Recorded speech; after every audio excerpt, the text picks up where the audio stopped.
Welcome back to Blue Rising, the weekly show that brings you closer to Blues than ever before. I'm Ellen Ellard. My name is Richie Driss, and it's great to have you with us for episode number 3. 3 already. Yeah. Our studio tour of Birmingham City continues as this week we are in the lovely Club 111 at St Andrews at Knighthead Park, and isn't it delightful? I feel at home. I absolutely feel at home. And here's what's coming up on today's show. We're back at the Academy for part 2 of our inside look at the young superstars forming the next generation of Blues talent. We'll also head pitchside to training with the women's team and their goalkeeping coach, John Ritchie, getting a sense of what it takes to compete in WSL 2. Music meets football as Jaykae takes us on a tour of his Birmingham in my city. Plus, Will is on the road with the fans for the away day to Blackburn. We'll have all the action, including those incredible celebrations. Plus, a special look at a day in the life of our CEO, Jeremy Dale. And don't miss your chance to win in this week's competition. Up for grabs, another pair of tickets for Tuesday's match against Port Vale in round 2 of the Cowbell Cup. But first, let's have a little look at what's been happening around the club this week. Let's start with the big news. Huge. Christoph Clara Yes. has been named the new club captain. It was always a matter of time, right? Elsewhere, it's been a proud week for the Blues family. 7 of our players have been selected for the League One PFA Team of the Year. And it didn't stop there. Both Jay Stansfield and Tomoki Iwata were up for Player of the Year. Both narrowly missed out, but incredible recognition for the lads, remembering that this was voted for by their peers. And how about this? Swansea at home is still a month away, but it's already on track for another sellout. So that's 3 home sellouts in a row, plus 7,000 fans on the road. Blues fans proving once again they are the very best in the league. Incredible. All of you lot are amazing. Home or away, the Bluenoses are making a difference and momentum is building everywhere you look. Indeed, and that includes the Academy at the Knighthead Performance Centre, where we're heading now for part 2 of our Academy story. So we're here at the Knighthead Performance Centre for a very special day of football, the pre-season Under-12 Festival. Jamie, what is the importance of having a day like this for the club? I think it's just really important to bring everyone together. Again, as I said, about people coming in and around the area, teams outside the area, just coming down and enjoying what is a nice day of football. I think it's just bringing everyone together to compete, so it's just good to get the boys a nice run out, but also just to have some fun with their friends, because a lot of them do know each other. It's just nice to bring everyone together. Days like today are really great because we get a lot of players out and a lot of families and parents. So it's really great to catch up with them. You kind of find out how their week's gone, how their weekends have gone, what they're doing outside of here, which is really important to us. And also just to get to know the families. That's really important. It's a really big part of the players' lives, obviously. And it's not only the players' experience, it's also the families and the parents, because they're here so often. Bit of advice maybe for some parents. We know how parents can get. They always want to see their kids do well. About the best that they can do to help their kid really thrive in an academy setting. Yeah, just let them play. Let them play, let them figure it out themselves. I know it's so easy to kind of put your 2 cents in and coach from the side, and you want them to do well. The best way they're going to develop and just learn is if you just let them be, let the coaches coach, and kind of all the staff around and all the resources again that we have. They're all here to help the players. So as much as we want the parents to be involved, like just, let them figure it out. What does it mean to you when you found out that your son got spotted for Birmingham City? What did that moment mean to you? Can you remember it? I can remember because he was in the talent ID thing in there. Yeah. It was on his birthday, to be fair, and they pulled us to the side and I was like, oh no, he's done something wrong, they're going to get rid of him. And he was like, I would like to take him through for a trial. And then 7-8 weeks later, they were saying, oh, we want to sign him. Took him up to St Andrews and had all the photos and the works up there. So a lot proud day for the family. Oh, it was a really, really special moment because my family are a Blues family. Right. So my dad's been a season ticket holder for like 40 plus years. So yeah, very emotional for him. We were so proud of him. And how's he getting on today? He's doing really well. I've watched him the first couple of games. Big smile on his face. He's enjoying it. Yeah, so That's what it's a good win. Love that. How do you feel as well as a parent being father of such a promising young footballer? Yeah, it's really, really good. It's can be time consuming at times. It can be hard to get the balance right with where you need to put an arm around you and where you try to help him out with tactical things of him playing and stuff. But the coaches support the kids a hell of a lot here, and they're really good with them. What would you tell any parents that maybe have promising young footballers but may not trust the process of handing them responsibility over to a football club? It's looking round, as I say, we did at the beginning of this journey, and it's, you know, it's an input from us if we feel the environment's right. It's an input from him if he's happy there. Yeah. For me, the biggest thing for him is that he's just happy and he's enjoying it, because you never know where it's going to take you. And I think it's a big thing not to be too much with it and just relax with it and just let it flow and see how they go and just support them, be there through the good times, the bad times. You know, that I think that's the best thing we can do as parents. A big thing we speak about is the car journey home, and how those conversations are going, which we speak a lot with our psych department as well, because days like today can be really difficult, really taxing on their bodies. They're playing game after game after game, and sometimes it doesn't always go their way, and so the support they get in the car ride home, the conversations that are had, as well as once they get home, is really important to us. So we like to kind of start those conversations with families and parents. The reality is not all of these boys will make it to be professional footballers. What we look at is what are the other options out there? How can we open their eyes to see what other things they can kind of pursue alongside football? Because ideally we want them to be successful, don't we? But for us, it's more that we are helping develop great people and great humans, not only just great footballers. Well, such a positive message there from Anna, and honestly, the whole academy is such a good place to be. They're doing such incredible work. Yeah, I was staggered at the quality of the training on show and the football on show as well. It's just a completely different level. And as the coaches said last week, it's all about preparing players for what it might be like if they keep going, and of course we hope they keep going, progressing through the levels all the way up to the end goal, which of course is professional football. And you never know, we might see them out on the pitch at St Andrews at Knighthead Park in a few years' time. Let's hope so. Just as we saw happen in June with Poppy Irvin, who's gone all the way from the Birmingham City under-10s to now signing her first professional contract. And I caught up with the new goalkeeping coach at the women's team at the KPC, who was putting Poppy and Lucy Thomas through their paces. John, great to meet you. Welcome to Birmingham City Football Club. Tell us about your role here. Well, my name's John Richie, so I'm the lead goalkeeping coach in the women's team. I'll be overseeing first team down to the under-9s, so seeing what the pathway looks like, implementing a philosophy in the club, and hopefully then pushing as many goalkeepers as we can from our pathway all the way up to our 21s into our first team. The plans and the ambition at the club is enormous. Is that something that aligns with your personal vision as well? Absolutely. And when the opportunity came, there was no other club I wanted to come to, being in the infrastructure where it's at, the plans they've got going forward. It's a real exciting time to be here. Everyone wants to be the best they possibly can, and having the chance now to showcase it at Birmingham City, it's the place to be. Now, you're the new goalkeeping coach for the women's football team. What does the position mean to you personally? Best position on the pitch to be. They've got to be the leader. And that can be on pitch, off pitch. And we've got to make sure they are integrated, they stay connected in possession again and out of possession. But they are the voice of the pitch. They are the eyes. You've got a wealth of experience. You've worked across the men's game and the women's game as well. Do you need to change or adapt anything working in the women's game as opposed to the men's game, or vice versa? Me personally, no. So I like to have a thought process of I'm working with a goalkeeper in front of me, male or female. They may need more support around particular need. It's then giving them the skill set to achieve what they need to do in the game. As you said, it's the most difficult position on the pitch and there's a lot of scrutiny, and surely it may not help that the goals aren't adapted in any way. So how do you approach that? So first of all, it's asking the goalkeepers what do they think, and a lot of the goalkeepers I've worked with have always said they don't care about the size of it, they want it to be consistent, and why not? So my job is then to give the best opportunity for those goalkeepers to thrive in that environment, and that might be then giving them a different skill set, something to challenge them with their positioning, their movement, and then hopefully then we can embed that in to give them the best chance of keeping the ball off the net, because ultimately that's their job. Pre-season, how's that all going for you?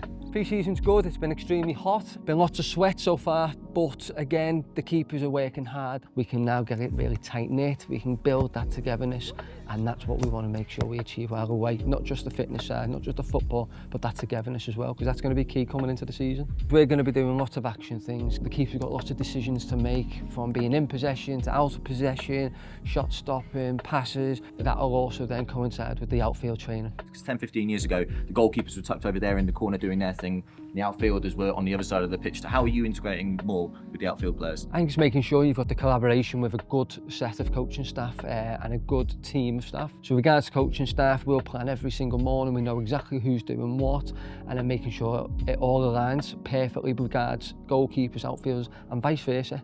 There's a lot to be said for the academy at Birmingham City. They're doing an incredible job, and one story example is Poppy Irvine signing her first professional contract. What does that mean to you to be able to guide her in her first year as a professional? Well, for someone to come through the pathway, to come into a first team is a huge credit to the girl. So massive well done to Poppy.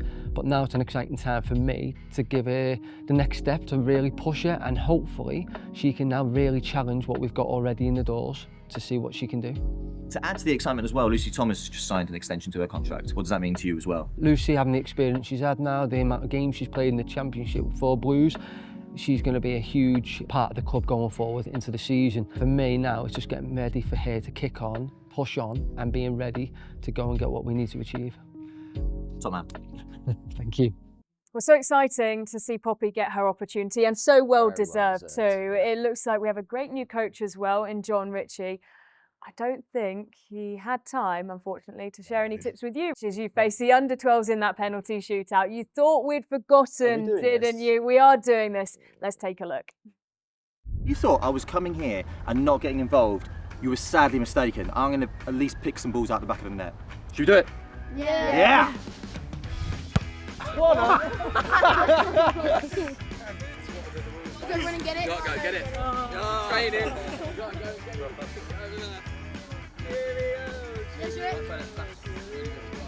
Who's going to be the one who's going to go first? Who's brave? Right. You're going to second. So Ruben's brave. Right, so this is like Champions League final talk here.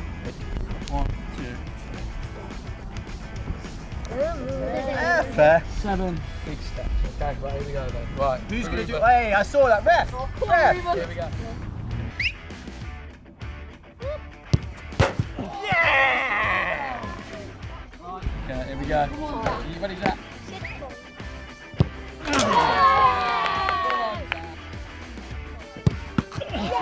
Great penalty.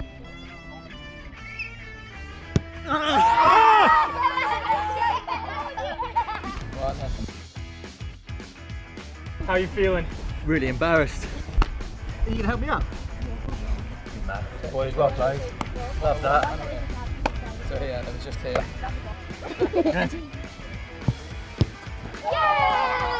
That's how it's done, fellas. The weak foot. Okay. You're right, I haven't got one.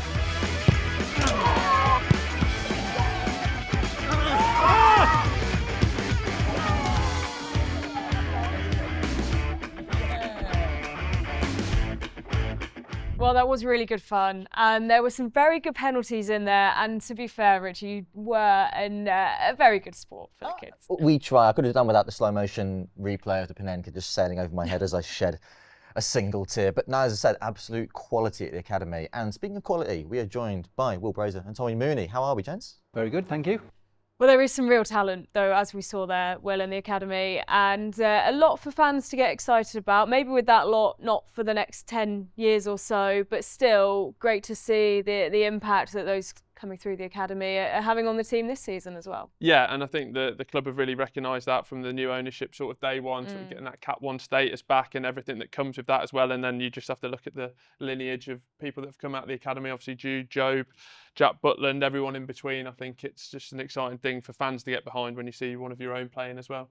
Well, there was lots for fans to get behind at the weekend, 7,000 making the trip up to Blackburn, Will Brazier included, and well, what a game it was. Our first away game of the season, and it didn't disappoint. Good morning, Blues fans. It is 7:30. I'm in London, off to Lichfield, then off to Blackburn. Currently on the line bike.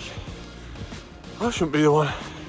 Heavy breathing. Need to get as fit as Tommy Mooney, but it's going to be a great day. I'm off to meet your admins, and then the road trip begins. Keep right on. And here we are from London to Lichfield with your admins and the voice of Birmingham, Matt Delaney. Give us a fact. Give us a fact. The last time we won at Ewood Park, Tamara Gray was a fresh-faced 17-year-old on the bench. Wow. And Lee Novak scored a brace. And we're bringing the energy. I've had a croissant and a flat white. Keep right on. It's my first visit to Ewood Park, so I'm hoping there's going to be some decent scrum there. But one word, lasagna.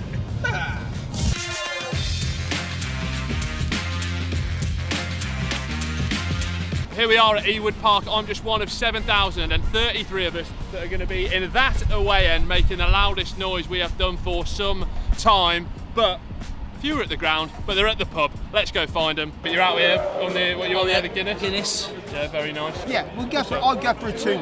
We'll have a 2-0. Lionel Keshe. Lionel Keshe or Messi Anderson. That'll do. What do we think of the red kits? Yeah? Really like them? Yeah. Been wearing today for a first win? Yeah. Lovely stuff. All right, keep right on it. 7,000 of us today. What do you make of that? Class. Exactly what Blues are. To be fair, working class. Go wherever we want. You know, show what we're about. And obviously, hopefully 3-0 win. Yeah, 3-0 for you. What about you? 4-1. 4-1 Blues? Blues, yeah. Right, the bus is pulling in behind me. There's a couple of thousand fans and there's going to be more arriving. I am done my work so far. I've been to the pub, now I'm getting in the away end to watch these, hopefully score a few goals. Right, fans are trickling in. I am working, but I am going in the away end. So there's only one thing to do. Some people say you can't wear a football shirt at my age. To them I say nay, I will wear it with pride and we're going to be loud and proud in there. As Blackburn get bodies back, but here's Iwata who will swing it in, hook delivery into the penalty area, dealt with by Hyam, only as far as Cochrane through the crowd, forces the save from the goalkeeper Toff. Winning the ball deep, but then the outlet ball to Jay, and he had so much room, didn't he? Penalty area is Damare Gray. Cochrane will swing it in towards the back post. Keshe Anderson was arriving. And via a Blackburn head, it goes behind for the first corner of the game. Yeah, really nice quality from Alex Cochrane as the ball came back to him. I didn't know if he was going to try and shift it to then whip it in. We know he's got a great delivery when he whips that ball in with that left foot. But it's a Blues head that gets there first, only half clear. There's the penalty area. Can't both thought about the acrobatic effort. It's bouncing around in the 18-yard box. Hedges had a swing at it. He'll come for Cantwell! And Cantwell drives it into the bottom corner from the edge of the 18-yard box. Proof of the penalty area. Peck crossing position for him. Dances in field on his right foot. Tees up to Moki Iwata, who hits it through the crowd low. Toth was behind it, the Blackburn goalkeeper. Yeah, again, Blues the ball a little bit quicker, getting a little bit more time and space in the Blackburn half now.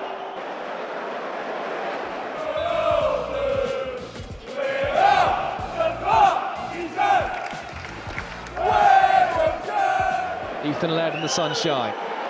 Laird launches it in towards Clara. First contact Blackburn Rovers. And Nev goes charging after it. Ethan Laird scrapping now with the Blackburn substitute. Twists away from him and drives into the penalty area. Was he tripped? Yes, he was. Blues penalty. Ethan Laird direct for a little penno. I hate pennos. That's why I don't take them. What's that off just for tyres?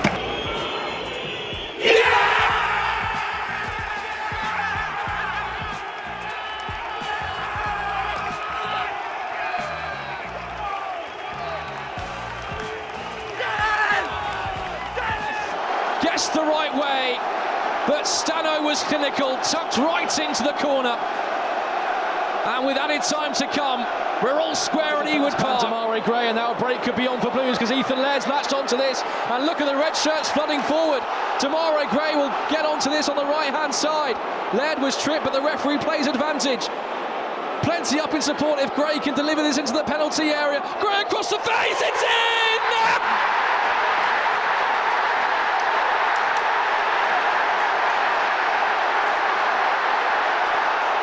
Lyndon Dykes off the bench to win it for Blues.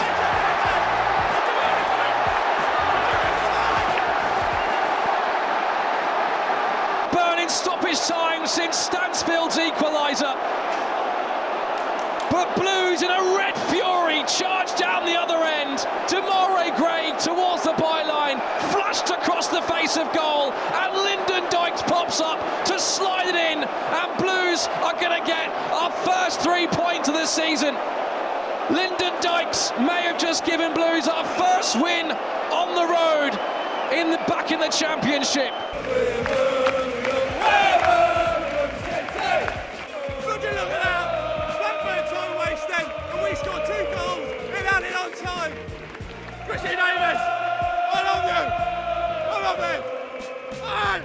The Blues fans have left, and they've left with memories of a lifetime because my voice is going, and you can tell why. 90 plus minutes, Stano with the penalty, Ethan Laird amazing run. Then we got the final goal. Lyndon Dykes, I love you to the end of time.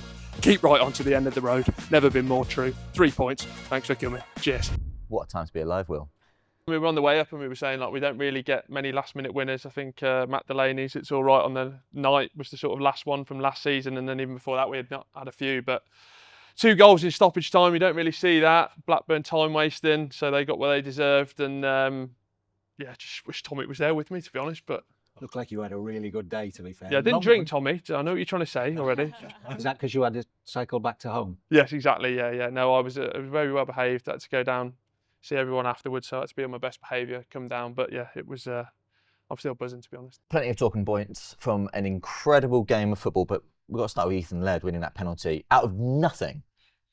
And playing on the opposite side, coming on at half-time, changed the game. The substitutions, ironically, changed the game, but Ethan's, it's not just his tenacity and his awareness and his technical ability in the corner. When you get into the penalty area, defenders are scared to tackle you, and he's taken advantage of that. And, you know, it's a touch in the box, he goes down, and Jay finishes it really well. But we've seen it so many times from Ethan in just the early stages of this season. But to have the ability to play on the opposite side must make Chris Davies really smile, because he's got 2 top quality fullbacks there. I think it worked quite well as well. So it just because him being a right-footed left back, he just turned a negative into a positive, and sort of, I mean, that's how we got the penalty as well, wasn't it? It just, yeah, so good. Someone, Will, who's embraced his role, knowing that he'll come on as a substitute and will be called on to change the game right at the end, and doesn't seem too bothered by not having that starting role. Yeah, I think, again, testament to the squad that Chris Davies has built, a testament to how the lads sort of apply themselves week in and week out of training. Anyone that comes on is at it straight away, even if you're in the wrong position. And I think, you know, we speak about Ethan Laird with that, but even look at the week Lyndon Dykes had, very unfair to give that penalty away, but then becomes the match winner, and just sort of shows the dedication, just, again, the togetherness of this whole squad as well. I'd be remiss if I didn't point out as well that there was an incredible save from Ryan Alsop at 1-1. During injury time before the winning goal as well. Well, we've seen that so many times last season. With so much possession, it's easy for a goalkeeper and perhaps defenders at times to lose focus. But he hasn't done that at all last season, this season. And that's a really good save. To push it away to stop somebody tapping it in is a really good save when we'd had so much possession. And then the charge for the winning goal at the end of the day, it turned into a 5-5. Attack v defence, but Lyndon Dykes, I have to say, as a member, as I say it every week, the Strikers Union. I used to be a striker. Did you know that? One of the facets of being a striker is getting across your man, and Lyndon Dykes has done that to perfection at the end. Almost took a little bit too much time from Dimmy, but composed, held his run, got in front of his man, and then rolls it in the far post. Goalkeeper had no chance. Also, just like the attitude change as well. I think pre-Chris Davies, we probably would have been happy with the 1-1 draw, especially from a corner down the other end, maybe like boot it out of play, or, you know, just sit on it a little bit. But like you said, the amount of red shirts going forward and that willingness to get that goal and win it in injury time, I just think, yeah, just showcasing how far we could go, possibly even further, and not just set off a win but get the 3 points. It's that desire, isn't it, to be in that winning dressing room that I've mentioned before as well. Yes. Before you say. Yeah. But it just shows you then, until that final whistle goes, you've got to give everything. And the 5 of them charging towards the opposition goal in the last seconds of the game just shows you that desire to win. And you're right to mention Chris, because that obviously comes from the management and the staff. Feels like very early days, but that could be one of the images of the season, seeing that red wall surge forward right at the death to get the winner. Just really embodies what the fans were talking about when you spoke to them, Will, about what Birmingham is all about. Yeah, I think we had so many good memories last year. When I spoke to Chris Davies in Portugal, we were sort of about making those ones for this season. And yeah, like you said, Blackburn, I think already will be that, not just because of the amount of travelling fans, but I think he even said post-match I think the question was put to him, would that happen without those 7,000 fans? And I almost think that we played our part, and he acknowledged that as well. So again, that brings that togetherness, and yeah, it would definitely be a memory. I'm already sort of counted down from 101 points, so 111 points, sorry. So we're on the way for that one already. What about the strip as well? First outing of the red strip. Beautiful. Would you swap your Dugarry shirt? Who I have to say, Christophe Dugarry is the best footballer I've ever shared a dressing room with. Yeah. Unbelievable player. An unbelievable guy. Yeah. But would you swap it for the red shirt? I'd swap it for a signed Tommy Mooney shirt. How about that? Stick with Christoph's. Okay, perfect. Gents, is it a good omen as well, the fact that the game didn't necessarily go according to plan, and then we lost the lead as well, and it's 2 goals in injury time, grinding out a result. Surely a great omen for the rest of the season. It's about game management as well, isn't it? I mean, they'll be disappointed with conceding. It's a really good strike from Cantwell in the end, but there's 2 or 3 opportunities to clear their lines, and they perhaps just didn't want to go wholehearted into it because they don't want to give a penalty away. So that'll be a little bit disappointing. Great strike, nothing you can do about it.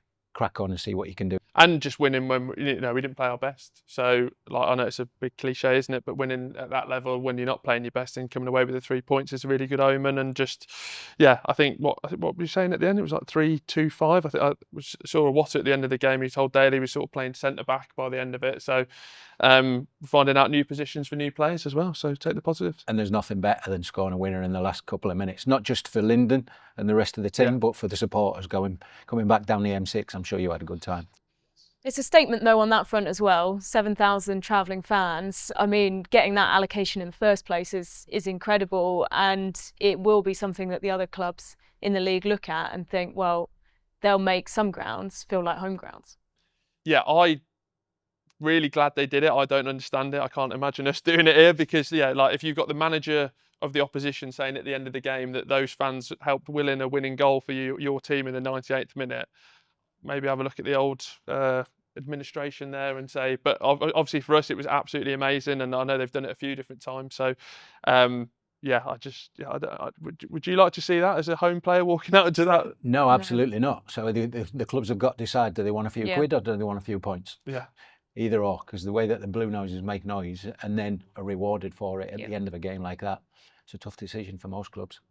3 games in a week as well. What a way to kick off the league for Birmingham City. And I think maybe Blackburn realised that as well. Of course, they were in a similar boat and didn't make it easy by any means. No, I think the first half was very stale, sort of for both sides, and then it didn't really come alive until the goal. I think both from a probably fan perspective and on the pitch as well, they sort of implemented time-wasting tactics, which was great to see. But we made that back up in injury time. But I think they played all right, but I think we adapted to it, and we're going to have to adapt to it as the season goes. And I think it brings out the different side of Chris Davis's tactics as well, doesn't it? Yeah, but I think it's how you deal with the opposition as well. It's part of the game plan. You know that they're not going to come all out at you because, let's be honest, it's Birmingham City now.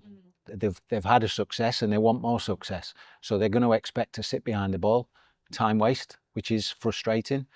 But we're going to see it many, many times this season. It's how you overcome that.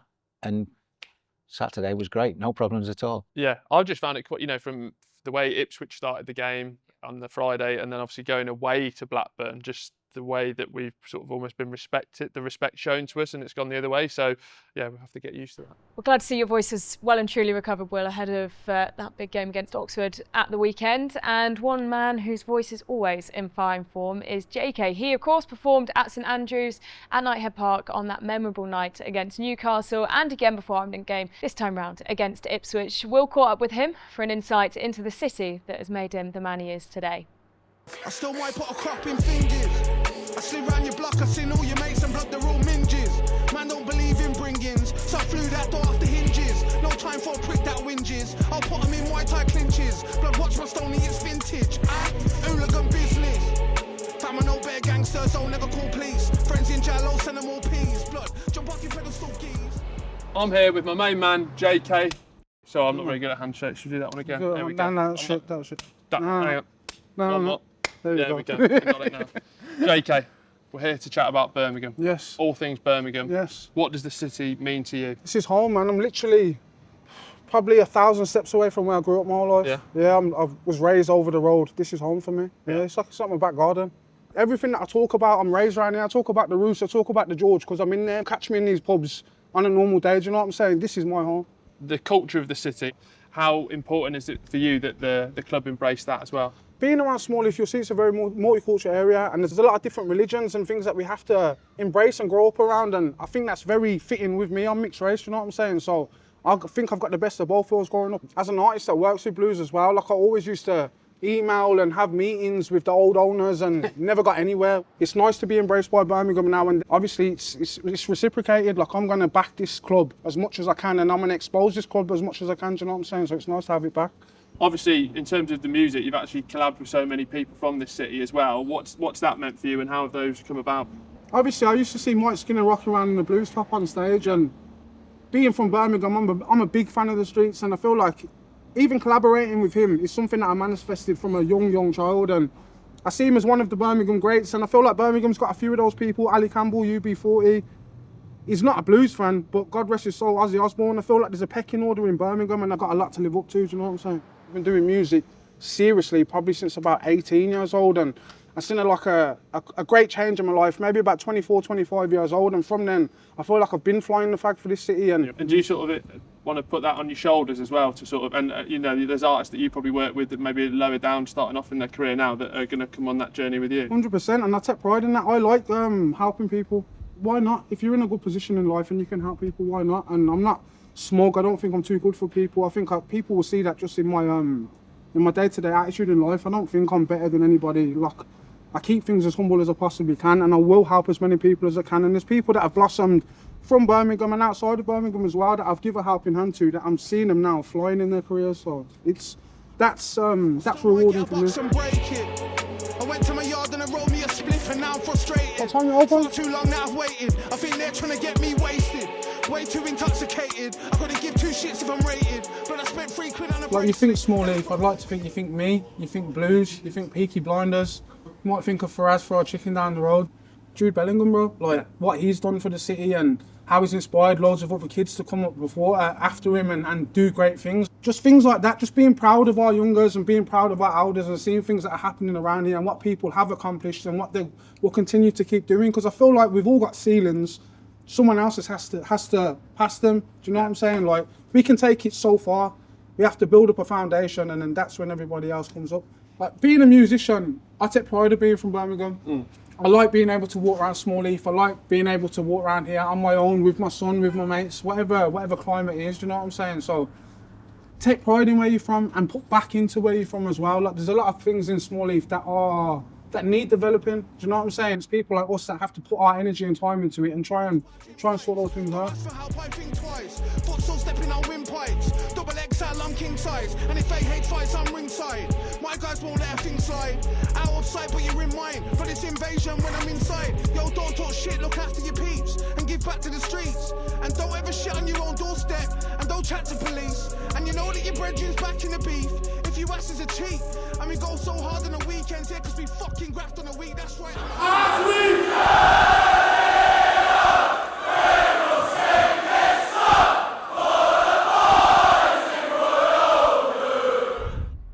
Well, just how good was that? Jaykae showing how deep the bond runs between, of course, Birmingham, the city, its music, and of course the football. Absolutely, and we're going to be featuring more proud Brummers in the weeks ahead. But right now, let's look ahead to two exciting fixtures coming up. First of all, at home, 3 o'clock Saturday, Oxford United. Played 2, lost 2. It's massive for them, isn't it? Yeah, it is. It's huge. I mean, it's not too far for the supporters to travel either, up the M40, so I'm sure they'll bring a full contingent, as will most people when they come to St Andrews at Knighthead Park, won't they? Just because they want to see the atmosphere and they want to see Birmingham. So it'll be a difficult game, certainly. They haven't had a good start, but it's not about the opposition, as we've heard so many times from Chris Davies. It's about starting right, being on the front foot and reacting to everything that happens in the game, and I'd expect a really positive start. It's a Gary Rowett side, isn't it? So when we had him here, very pragmatic, very hard working, sort of got the people, and that was replicated on the pitch. And I think we'll see that probably a little bit to our detriment at the weekend. He'll be wanting to come back. Obviously, he did a good job when he came at the end of the season before last. I think unbeaten near the end of the season, that run, wasn't it? Even though we got relegated, sort of inheriting a bit of a mess by manager before, who likes to talk a bit on podcasts, but we won't go into that. But I mean, I think there was more people here for the Carabao Cup than I've ever seen for the first round, and to have a Oxford United game sold out as well is testament to where we are as a club. I think not just sold out, but sold out weeks in advance, and again we can use that to our advantage. I think will be similar to last year, where we will have a lot to the ball. We'll try and break through and just even, I mean, Ethan Laird could be the best new left back in the league going forward, and I think we've just got a few more match winners as well compared to last season. So you look at Damari Gray for that winning goal against Blackburn. I mean, people questioned his fitness, didn't they, going into the season, and that extra bit of quality when you like that. I think if we can see some of that on Saturday, I think we'll be on for 3 points. And speaking of the Carabao Cup, looking further ahead to Port Vale as well. Maybe not the draw that Birmingham fans would want, considering some of the more glamorous sides that are in the tie. So do you see a little bit of squad rotation potentially? I think we've seen it already, but the squad rotation that happens at the moment leaves still a really strong side. Yeah. We've seen it in the cup games. So yes, perhaps there'll be different players, but I mean, we've talked about it already this season, how there's 2 competitive players for every position. So it's still a strong Birmingham City side. And here at St Andrews at Knighthead Park, you wouldn't expect anything less than a good atmosphere and a good performance. And I know people always want the big teams, but there's plenty of time for that. Let's take care of what we've been drawn against and see where we go from there. And, you know, the longer you're in the pot, the more chance you got of having one of those big teams that we had so much success last season. And how many times did we see it last season, that Stansfield and Alfie May switching around, and the fact that one of them would always step up when the other one wasn't converting? It's so important, these players who, of course, are at a very similar level to the ones that are starting, that they stay in form, and that's something that Chris Davies will be looking at, keeping their momentum going even if they're not starting in the league. Yeah, and I think the big identifier there, isn't it? Obviously the abilities there with all the players that we've got, but just the character that we're bringing in with each of those. So I don't know if the Duck will be ready to make his first appearance, but if he is, I'll be quacking. And if we can get other people, Taylor Gardner-Hickman, I'd like to see a little bit of as well. And yeah, maybe because it is a League One opposition, maybe slightly bit more rotation than that Sheffield United game. It's maybe a balancing act for Chris Davies, isn't it? In terms of concentrating on the League Cup while not taking the focus off the league itself as well. Yeah, sometimes it's a nice distraction. Yeah. It's a little bit less pressure because you have to keep ticking over and earning the points, whereas a cup game's a one-off and you hope to get through to the next round. But, you know, we talk about the squad rotation, talk about the Duck, Stansfield, Kyogo. Lyndon Dykes has just scored a last-minute winner at Blackburn. So he'll be knocking on the manager's door going, give me a little bit longer, I might get a few more goals. That's the success that's breeding at the moment at the club and in the team, and I think that's what we should be looking forward to later in the season. Yes, we've got an extremely strong squad. If we get injuries, we need a little bit of that depth. There's very few better in the Championship. 2 massive games there, plus we have got the start of the under-21 season with the return of Mark Kennedy as head coach. Well, Mark, thanks very much for sitting down with us. We thought it'd be a really good time and have a chat about your new role here as under-21s head coach. And first off, how have you enjoyed your last month or so being back at the club? I've loved it. I've absolutely loved it. And I've got to say a huge thank you to the players more than anybody, because I think being a first-team head coach can be really, really stressful. And on reflection and looking back on certain things, you know, I probably stopped enjoying it, really. Outside of my job, I didn't really watch football on a Sunday and stuff like that. And I was chatting to a couple of boys today, and I was asking like, what football did they watch last night? And one lad I was at the game, and another was watching the Tottenham game. And it can be quite a stressful time, but I've certainly fell back in love with the game again. And it might sound strange to people, but it's football can be hard, it can be tough. And I say that really respectfully because we're really privileged in what we do, and we're very, very fortunate. But if you look up stress in the dictionary, it doesn't discriminate against any one individual. So, but I've certainly fell back in love with the game, and I have to say a huge thank you to the players for that more than anybody, and then the wider community in the club that have enabled me to come back here. So I feel very, very lucky. Your CV as a coach really speaks for itself. I mean, going from Man City Academy to a head coach at Swindon and Lincoln City, what was it that made you think the role here was the right choice for you? First and foremost, I've always been really, really passionate about development, and at my previous clubs, I mean, unfortunately, I wasn't at Swindon that long, unfortunately, which was a shame. But particularly in my time at Lincoln, one of the KPIs there was minutes for academy players. I mean, we'd hit them by Christmas. So development more than anything would be number one. And in a really, really lovely way, when I left the club here, when I was here with Lee and Craig as assistant manager, we left on really, really good terms, which I think is a pretty easy thing to do. But I had nothing but really, really good memories and good blessings from Craig in particular to enable me to go on and be a head coach. So I had really, really fond memories about the club of what it was then, and for all its criticisms, and I understand with previous ownership, within the club it was still a great club, but really, really good people. It's fair to say that what went on outside of that would be particularly unfair, particularly to the fans and stuff like that. But from the people that work here and are still here now, and I see a lot of familiar faces, there's a lot of people here that really care about the club and are passionate and are really high end in their work. So coming back was really easy. I think having been a head coach, and I did love it equally, it was a really easy decision to step away from that, to come back and do 21s football again. And you can see the extended interview with Mark Kennedy on YouTube right now. It is well worth a watch. And if you want to see more action from our academy, watch Mark's team take on Derby this weekend at Moor Farm Training Centre from 12 p.m. Or of course you can follow all the action on the BCFC Academy handle on X. In the meantime, thank you gents. It's a pleasure as always. Looking forward to having you with us next week as we dissect those two big games on the horizon, of course, Oxford United and Port Vale. And yeah, we hope you have a great weekend. Now, just like a finely tuned sports car, every detail matters, from the roar of the engine to the precision of the steering. And stay with me here. Here at Blues, the man with the keys is CEO Jeremy Dale. And we grabbed a camera and followed him to see what really goes into his day, keeping the club running at full throttle. See what I did there? This is not good content.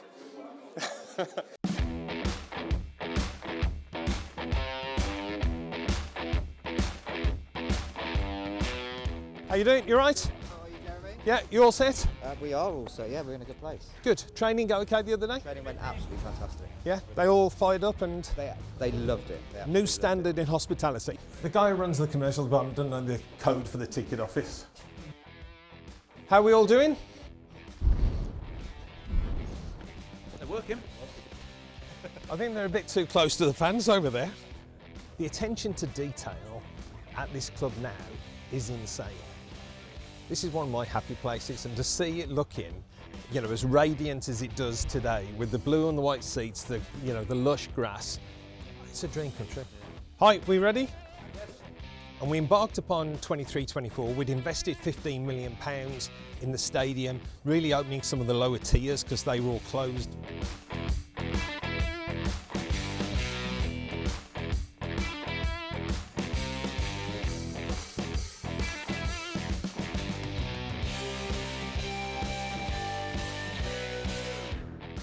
I think so many fans felt Trevor Francis was the greatest ever player to be at Birmingham City. Well, Jeff, you never know though. Does he? Why? If we get to the Premiership and you lead us there might be one next you next to him. There'll be one of you before me. You all right then? How you doing? You all right? Yeah, all good. Good.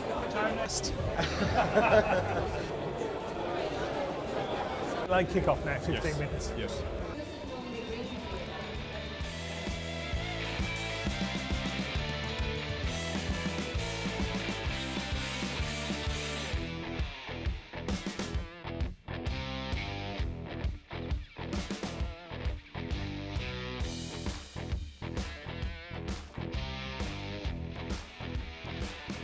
Keeper's 6'4" and went down like a sack of potatoes.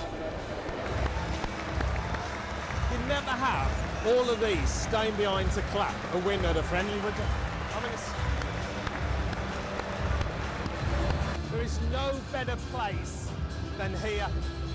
When this is loud and rocking, there is no better place. Well, what a week. Stunning. New captain, Yep. PFA recognition, another sellout crowd. Yep. Last minute winner. What more could you want, Alan? Maybe a couple of match tickets. Well, last week we asked you to tell us your favourite ever Blues shirt, and as usual, you didn't disappoint. It's such a tricky question as well, because there have been some bangers, from modern classics to shirts that go back decades. The comments were full of passion and brilliant memories. Absolutely, but there was one answer that really stood out to us. So, congratulations to Declan Harkin, who told us his favourite shirt was the famous yellow 2001 to 2002 away kit, which of course was the season that the Blues finally won promotion. And there were some brilliant personal messages in that comment and memories as well that will stay with you for life. And Declan, congratulations, you've won yourself a pair of tickets to the Port Vale match. We'll be in touch to get them sent your way. Now, this week's competition question is to predict the time of the very first goal against Oxford. Leave your answers in the comments below. The winner receives 2 tickets to the Port Vale match. And that's all for this week's Blue Rising, but we'll be back next week for even more from across the club. Thank you for joining us. Take care.